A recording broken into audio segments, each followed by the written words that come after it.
Blog Talk Radio. Let there be light.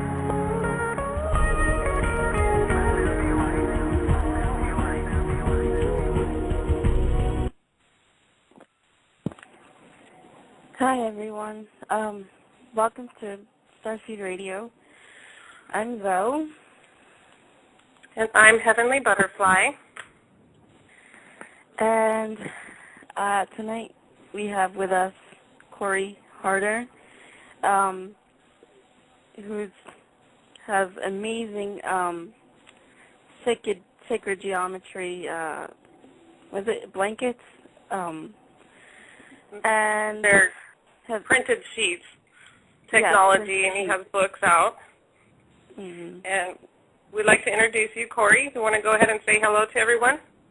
Hey, everybody. And Cory, it is such a privilege to be able to speak to you because we know that you're really busy and your time is precious, and I know you choose wisely what you do with it. And I just want to say I'm very grateful that you have chosen to spend this time with us. Aw, thank you so much. So great to be here, and I'm just looking forward to just having a lot of fun this next hour. Yes, me too. So under the impression that you would like to do the G-breath meditation, is that what it's called? Yeah, we can do a G-breath. That'd be a great idea. I don't know which one you want to do. It's your choice. Well, the G-breath is a phenomenal breath, and G stands for gamma. And the G-breath is based around different types of breathing techniques that induce different brainwave sequences. And so when you're doing this breath, what you're going to notice is, about halfway through, you're going to start to notice that you'll get a kind of a lightheaded feeling. And that's perfectly okay. It's actually a part of the technique. It's where it forces your brain to let go of the actual control that we have on it. And it allows us to really just get into the flow. And you'll start to feel that once that lightheaded sensation disappears, you'll just kind of be, really nice, calm, focused, and ready for the rest of the show. So I use a G-breath for, any time that I'm transitioning, if I'm doing work and all of a sudden I got to go do dinner, or, I'm spending time with my kids and I got to switch. Anytime I have to switch states and I'm having a hard time to do it, that's when I really do the G-breath. It's just real powerful. Wow, that sounds great. Yeah, it does very much. I'm ready. So when you do this breath, take really big deep breaths and make your breaths really sharp and powerful. So you know how when you breathe and you're kind of holding your own breath back and you got to breathe out your mouth and you're kind of instead of really Okay. let that air come out and you'll get a lot stronger effect. Okay. So you guys ready to get started? Sure. Yeah. Awesome. Okay, I'll just coach you through it. So first off, breathing into your mouth. Out. In through your mouth. Nose. In through your nose. Out through your nose. Through your nose. And through your mouth. Through your mouth. In through your mouth. Out through your nose. Nose. Nose. Mouth. Out through your mouth. You might be getting lightheaded already. Last cycle. Yes. Into your mouth. And out through your nose. Nose, nose. Nose, mouth. And last, mouth.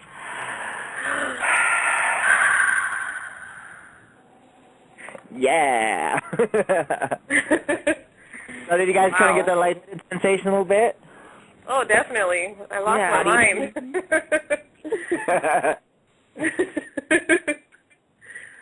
That was great. Wow.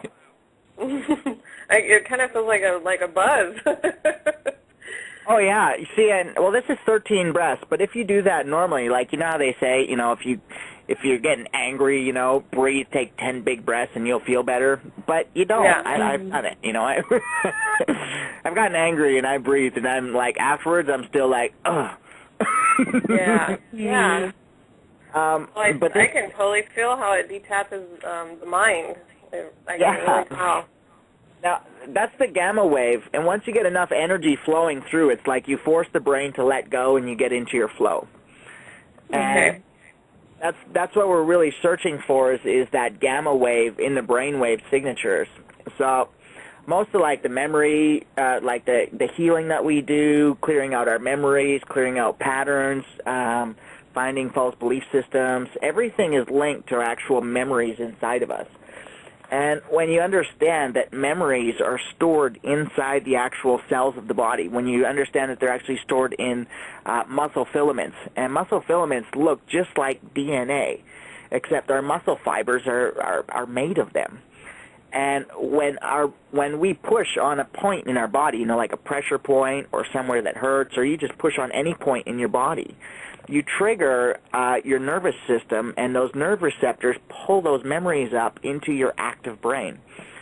And so if we have charges that are inside, unresolved issues, and our brain goes to store them into our cells, our muscle filaments start getting charged. And when they get charged, they get tense, and that's what we call like muscle knots. So what we're looking for is like muscles that fluctuate. They can expand and contract. They're not just locked in one position. And so that's an actual gamma wave that is programmed into your muscle filaments.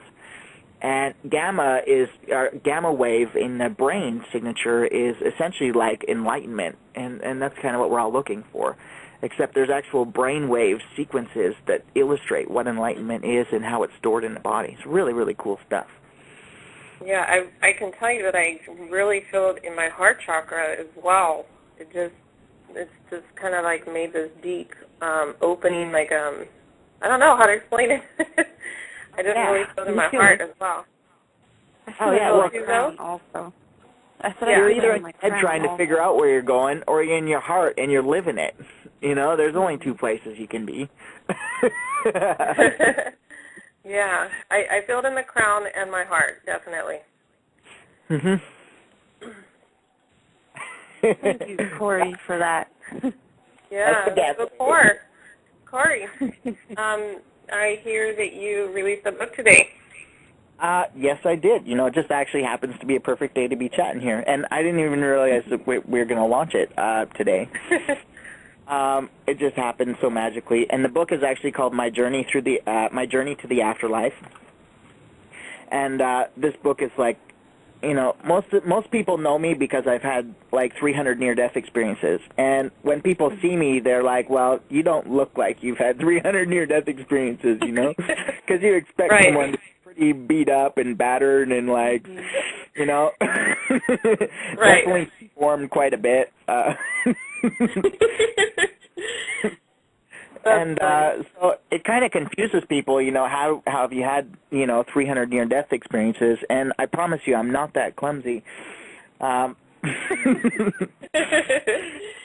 There's a compound inside of your brain that's released when you actually get a near-death experience, and one of the primary compounds is actually called dimethyltryptamine, and it stands for DMT is the shortened way to say it because most people, prefer not to say dimethyltryptamine. They'll go with DMT.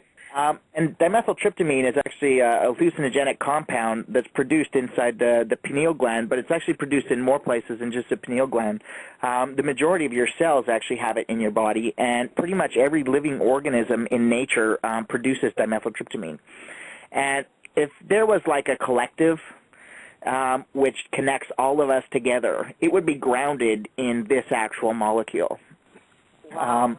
It's literally like, well, it's been labeled the spirit molecule by Dr. Rick Strassman, who actually performed the very first hallucinogenic research on hallucinogenic compounds since the early 70s, when it was banned for research. And the reason why he got dimethyltryptamine able to be researched is because it is produced naturally, literally like everywhere. and nobody really understands how it gives you the effects. So when people have near-death experiences, typically dimethyltryptamine is only released twice in your life. Once when you're born, and anybody who looks at a brand new baby that's just been born can obviously tell that he's on some good yesness, because he's so happy, smiling after he just got pulverized through this tiny little tunnel. He comes out all wide-eyed and smiley, happy, giggling and stuff like that until they stick some silver and stuff in there and kind of ruin that parade. Right. I know what you're talking about. But before that, they're pretty happy little babies and good babies. And the second time it usually releases is when you die, and that's now typically I say it only releases twice in your life in a large amount, and a large amount is enough that it actually gives you a really profound spiritual experience. And if you if you read some of the books that are out there, a lot of especially nurses who work in hospices have written a lot of stories about patients who are about to pass, and they'll talk for about 10 minutes, and they'll start talking to relatives who've passed on. And they're already gone, but they're actually seeing them in the room because that dimethyltryptamine has released, and it's opened up that spiritual realm for them. So the other times that this compound DMT releases is actually at night when we're sleeping. And when your brain is processing at night, it's actually processing your memories. It's healing your body by processing the memories that you stored throughout the day. So if you got like a Windows computer, you'll know exactly what I'm talking about. As soon as you get too many windows open on your computer starts to slow down. If you don't restart it, it'll freeze up and stop. And our brain works the exact same way. It's storing all of these experiences in memory. And if we don't give our brain time to process all of them, our body literally has to shut down, which is basically its sleep state. And so at nighttime, when it's processing all these memories, it's literally running them through this beta, alpha, theta, delta, beta cycle. And it's 5 brainwave states, and it always starts with beta and ends with beta. And once that cycle is completed, it triggers a gamma wave inside the brain. And the gamma wave is actually what releases this compound, which is called DMT. And so that's what makes you dream. So if your brain processes a lot of information at nighttime, you actually dream a lot more. So a lot of people don't remember their dreams, but what most people don't realize is we're surrounded by electromagnetic fields that come off power lines, that come off cell phone towers, satellite signals, radio waves, and all of these signals are basically humming through our cells while we're sleeping. Now, our brain, in order to actually complete the cycle, which is in the real deep delta, the brain actually has to let go of control. Now, as soon as the brain lets go and stops controlling the brain and the body for a moment, the environment kicks in because the body wants to harmonize with the environment. And that's the way vibration works. It always wants to harmonize. But because all of these EMFs are man-made and these EMFs don't actually change, the body's forced to change. So the problem is that at night when we sleep, our brain can't complete this last delta cycle. And when it can't complete, it doesn't release the gamma waves.